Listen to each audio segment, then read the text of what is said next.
Ano, kamusta po siya? Ayan, masama pa rin ang loob.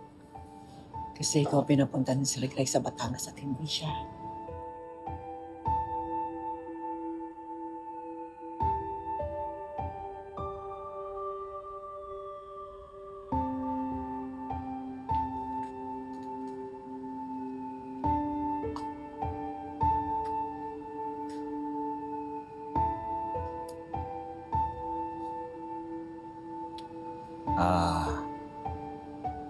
Bro, kamusta nga pala yung meeting mo with Mr. Fuentes? Kamusta? Close mo ba yung deal?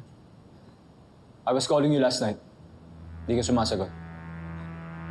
Sorry, hindi ko naririnig eh. Nang kinausap ko si Marge, lasing siya. Tapos narinig kita.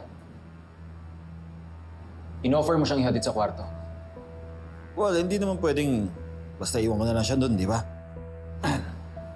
And then what? Anong and then what? Hinubaran mo? Hiniga mo? Hinalikan mo? Dude, di mo yung isip mo. Kailan ka pa nag-isip ng ganyan? Paulo, kilala kita. Alam ko kung paano ka sa babae. Aminin mo na sa akin. May nangyari sa inyo ni Marge?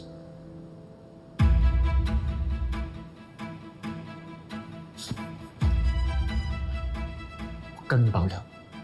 Huwag ka na.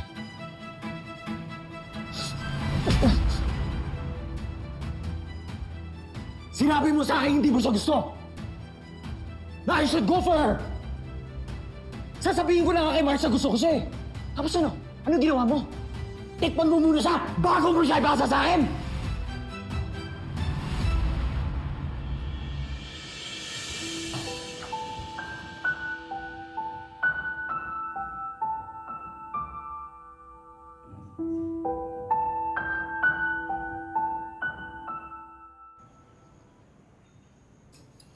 Good job, Paulo. Buti na lang sinunod ko yung gut feeling ko na ikaw yung padala sa Batangas.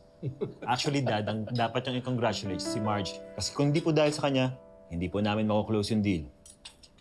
Nagkamali ako tungkol sa kanya. Ang akala ko, magiging sakit lang siya ng ulo. But now, I can see she has a great potential.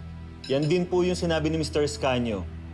Believe din siya kay Marge. Hindi lang siya basta maganda, magaling, matalino, mabait pa po. Yeah, mabait si Marge.